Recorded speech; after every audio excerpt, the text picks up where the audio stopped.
What's going on, you guys? This is Miss Corey Renee, and welcome to another episode of Sundays in LA. This episode is very, very special to me because this is a personal friend of mine who has taken the time out to come sit down, drop some gems, and just stand on LA one time for the one time. Introducing MyGuyMars. Oh, yeah. What's up? What's up? What's up, What's baby up? cakes? You hear me? Okay. What's the Thank word, you. man? I Thank you for don't- having me. No. Thank you for having me. Thank you for For real. being here. You know, it's been a long time coming. Exactly. So to be able to share this with you is very special. No, man. I've been, it's love. And as you know, I've been following you for a couple years now and very supportive and very supportive of what you're doing for the culture as well as the city. So it's just been dope to see your progress. And I've always been like, hey, whenever you need me, however I can help. Facts. So it's dope to see, the progression and, you make it to this point. Look, we Sundays in LA with Miss Corey Renee. Hello! You know what I'm saying? We're in the It vibe. rhymes. It has a ring to it, doesn't Yeah, it? come on, man. The rhymes and everything. I'm like, she got it going on. Yeah, that part. So let's talk about you. Okay. You got some new music out. Mm-hmm. That part. Let's talk about So Fine. Okay. It is the first single off the album Too Selfish. Yes. Yes. Yes. Give us the vibe. Like, what was the inspiration? Fine women. Okay. Just for what it is. Let's call it for what it is. Yeah, I wanted to do like a nostalgic type of vibe and make you feel like, early 2000s, late 90s type feel. Especially like how it was shot, you know what I'm saying? And just the way that the song is very nostalgic, you know what I'm saying? Yeah. And that was kind of like the way I wanted to approach this project because we're so used to like West Coast artists doing West Coast shit, but like it's not a lot of West Coast artists that have range, you know what I'm saying? So like, it's cool to have your music, played on the 10 and the 405, but as you travel the world and have a couple passports and perform with the biggest artists in the world and learn from the biggest artists in the world, you're able to implement those things that, and those experiences into your own craft and your own profession.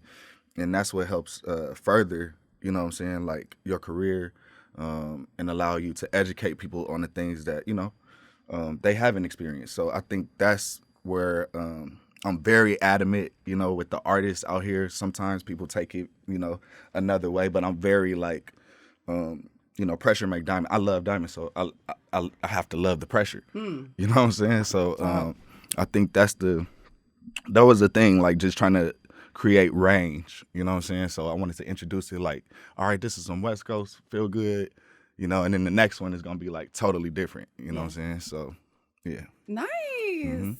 Well, So Fine. Let's get into the visuals. I mean, you had LA's very own Bria Miles in it talking about So Fine. I mean, you gotta know she's a baddie if she got Drake, name dropping her in a song. You know what I'm saying? Like, it's only right. Yeah, man. Now, Bria's a good friend of mine. She's really dope. She's always been supportive, and we've always been trying to figure out how to work just because we naturally cool. And she's like, yeah, man, I want to just A&R your music. Like, I love your music. I don't know. We're going to figure something out. And, I was just like, dang, I need to figure out. I'm like, why don't I just get Bria? Like, and she's like, duh, why ain't you call me in the like, I need to be in all your videos. You know what I'm saying? We put it together and, it was really dope. It was a fun shoot, super organic. And, she's really supportive and she's also starting to do some, things as well. You know what I'm saying? So, all right, it's really Bria. dope. Yeah. I got Shout out to my Bria, my gal. eye out on that. Love Yes, it, love it, sir. love it. So this is not your first album. You had No Days Off as well. That's out now as well. MyGuyMars, when you think of your name, people that are of LA and know what's going on, tapped in, grassrooted, they know MyGuyMars the producer. They know MyGuyMars the musician. What do you want the world to know about MyGuyMars, the artist?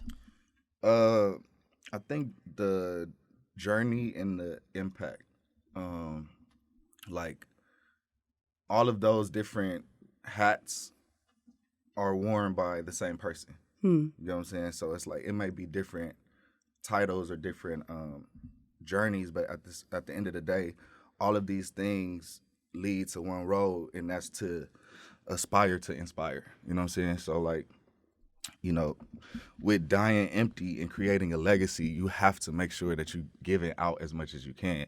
And, you know, you can't help the next generation. You can't teach the next generation. And some people just don't want to be taught. You know what I'm saying? You got to figure out how to put the candy in the medicine in the candy. You know what I'm saying? Like, and I think that's our jobs as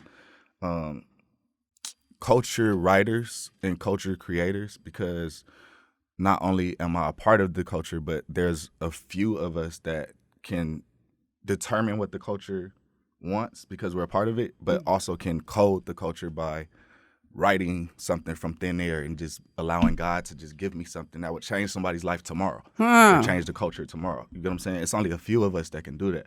So having that responsibility, you have to know how to,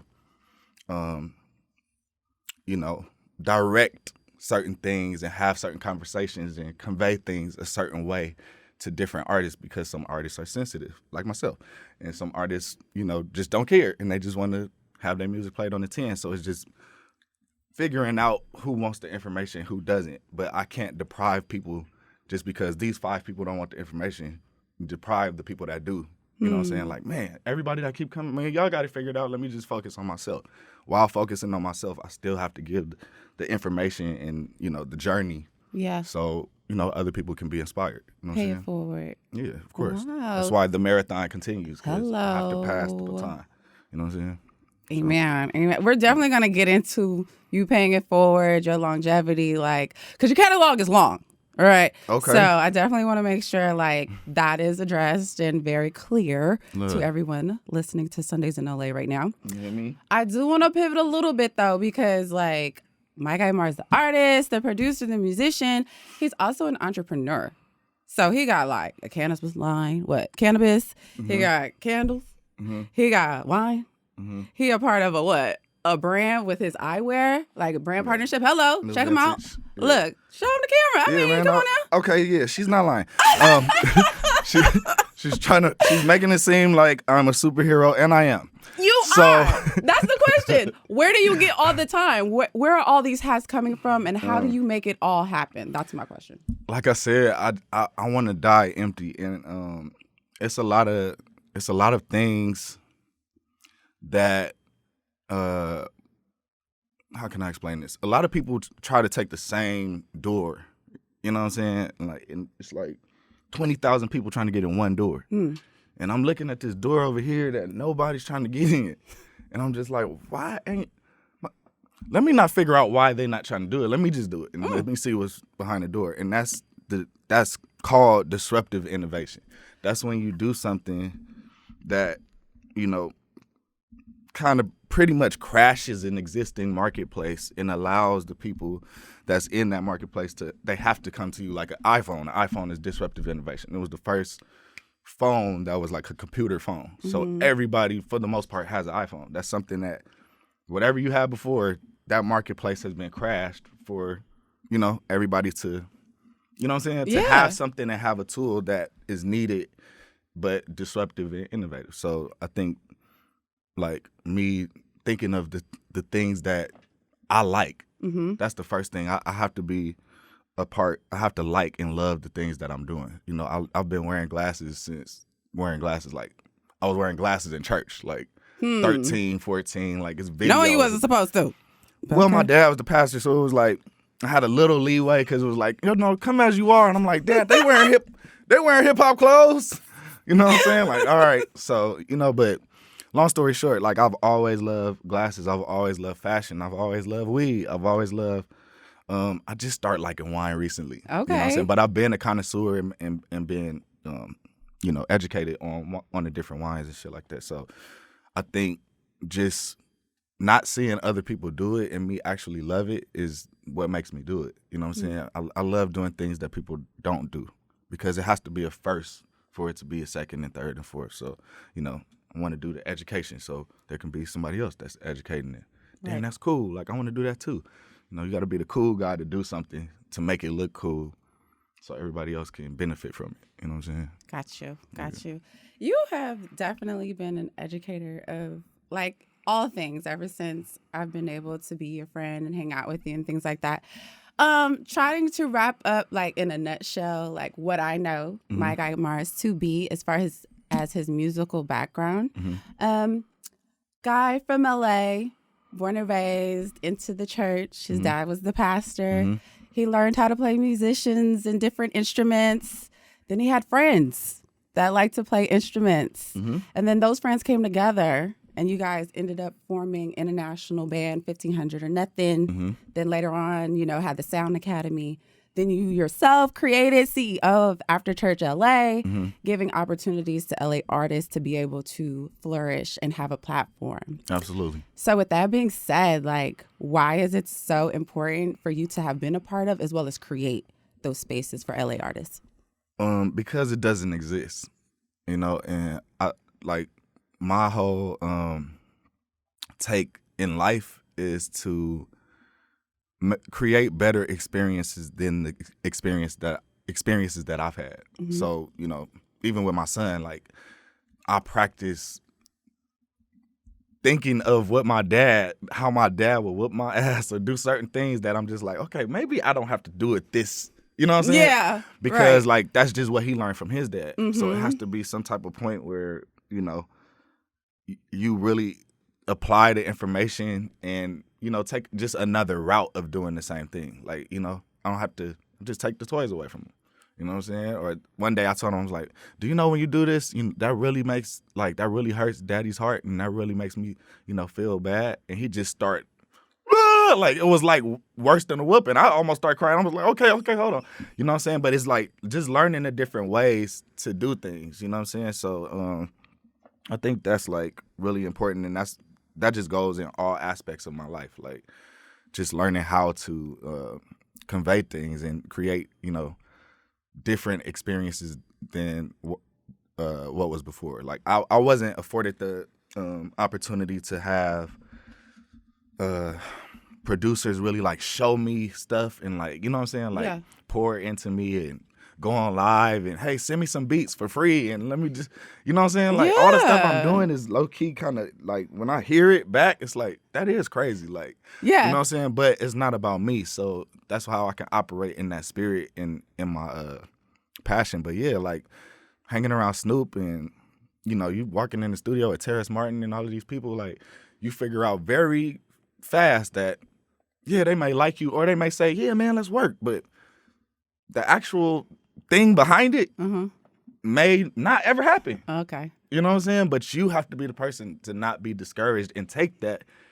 And now I'm not the person that's going to tell somebody else, hey, man, let's work. And I don't plan on working with them. Right. You know what I'm saying? It's like just taking experiences and making those experiences better. So I think that's like my standpoint, and that's the beauty in being cool and doing it because it looks cool, so more people is gonna do it. You know what I'm saying? Got you. Come on, experiences. Yeah, come on, man. Well, allow me to put your experiences all on tape. What's going on? As well as on the table. I mean, people are gonna know today. Okay. All right. All right. About who MyGuyMars is. Oh shit. What he's contributed to. First and foremost, let me just start with, how does it feel like to just be surrounded by like your music, your sound, like things that you've been a part of that people may not even be aware of? Like MyGuyMars the person, how does that feel when you're just like doing your day to day and like you were a part of this or you were an instrument to that? It's funny because I don't really think of MyGuyMars like that. You know what I'm saying? Like I don't really think of myself. I think of what needs to be done for other people. And it was one day Snoop had sat me down and he was like, he had told me, I'll never forget this because I mean obviously it was Snoop, but in addition to that, this conversation was very pertinent. He was like, do you understand that I can call anybody? Like I can call Dr. Dre, I can call Timbaland, I can call Swiss B, I could call any producer. Like I literally call you at 5 a.m.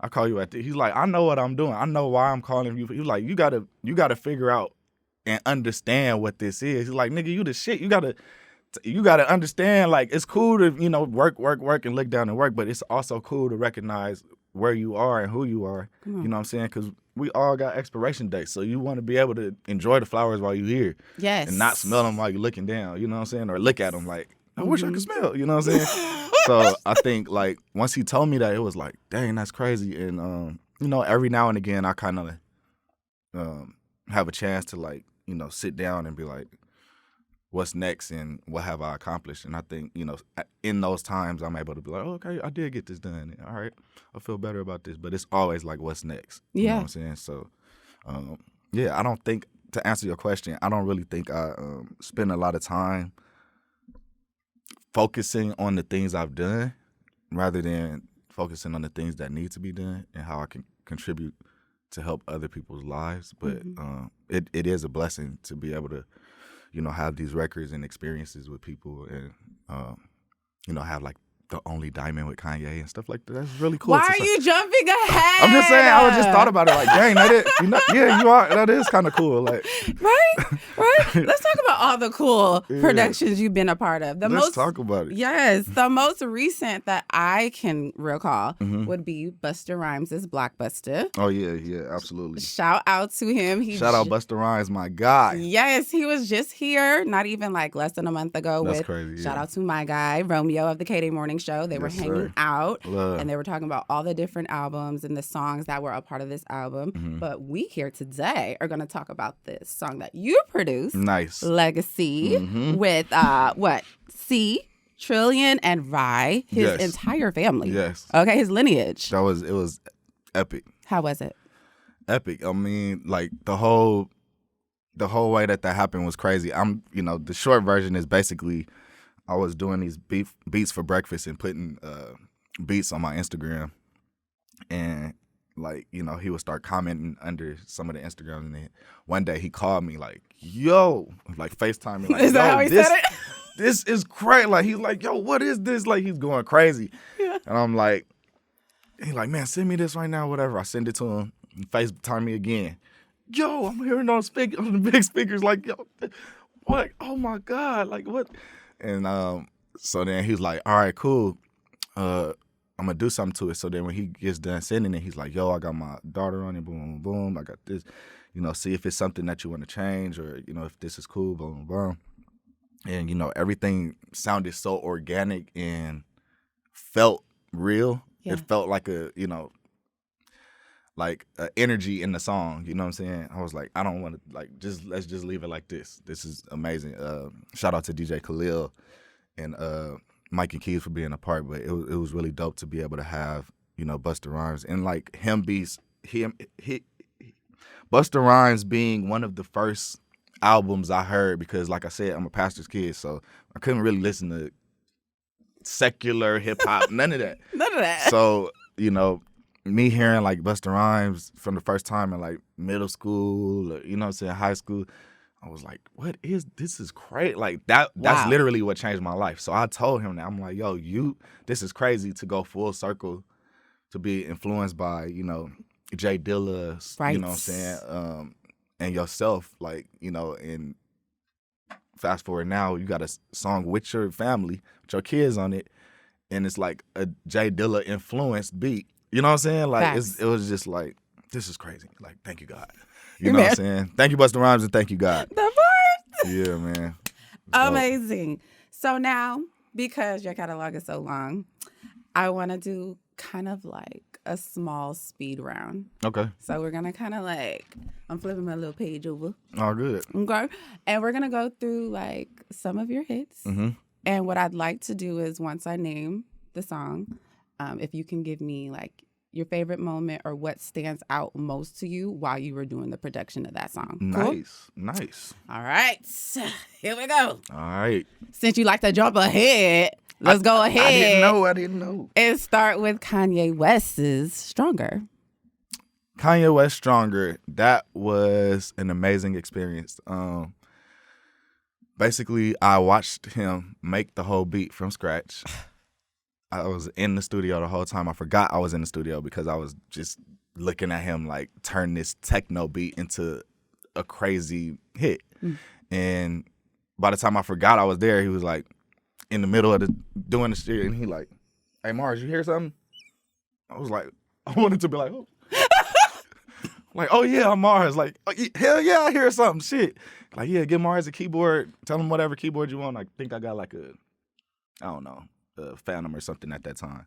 It was either a Phantom or a Motif, and I just end up playing the chords that I heard, and that was it. And then yeah, it was just a fire experience to be able to like see that happen, Right. and then just leave, and all of a sudden it's like, why is that the only song I did with him, and why is that the only song that went diamond for him? Like, run it back one more time. All his albums, out of all his songs, like, why? Why, God? Is it because I love the pressure, or is it because I love the diamonds? Which one is it? I think it's because I love both. But I love you too, God. Thank you. So yeah, man, that was an amazing experience. I love it. Shout out to Ye. That part. Next, Nipsey Hussle's Dedication. What stands out about that song is that I was not on the song at all, musically, and I told the producers and everybody that was a part of this song that it sounds perfect. I don't need to be a part of it. I don't need to do anything. It sounds perfect.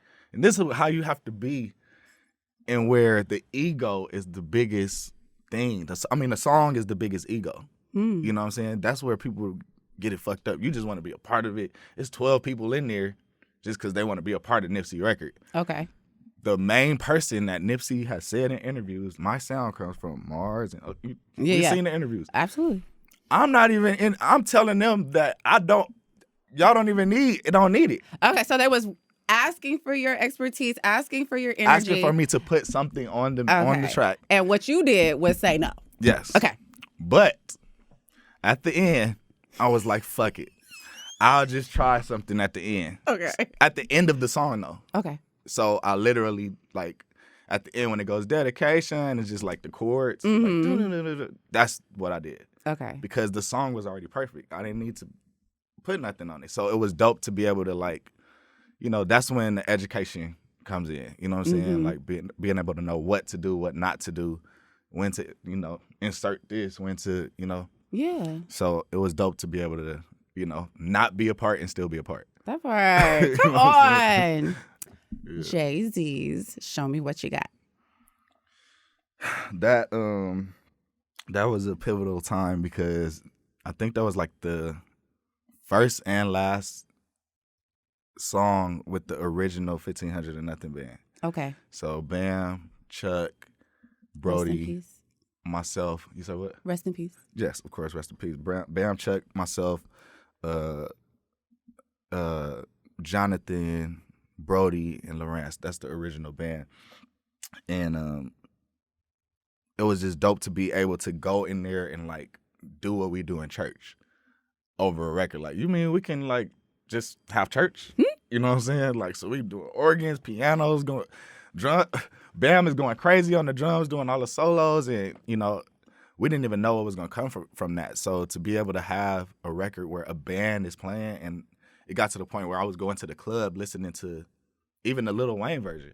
Like when Lil Wayne did the freestyle to it, it was like, this is crazy. And I'm like, Lil Wayne is rapping over like low key like church music. Like this is, you know what I'm saying? Like it's a solo. You in the club and you hearing solos of the drum. I think that was the first time I really experienced that, or that was, you know, musically in my era, that was the first time I've, you know, done that or have heard that. Like I've never heard a drum solo and a whole band on a song and they playing it in the club. You know what I'm saying? So that was, I feel like that was a legendary moment, you know what I'm saying? And it also inspired a whole nother generation because I've had Lex Luger and, you know, all of these dope producers, Mike Will made it, a lot of people that that have looked up to me or have told me like, bro, I used to watch this YouTube video every day. I used to watch the Show Me What You Got. You know what I'm saying? Man, y'all inspire me, man. Y'all you know what I'm saying? Yeah. And I think that's really dope because the documentation of the real musicality is there. So it,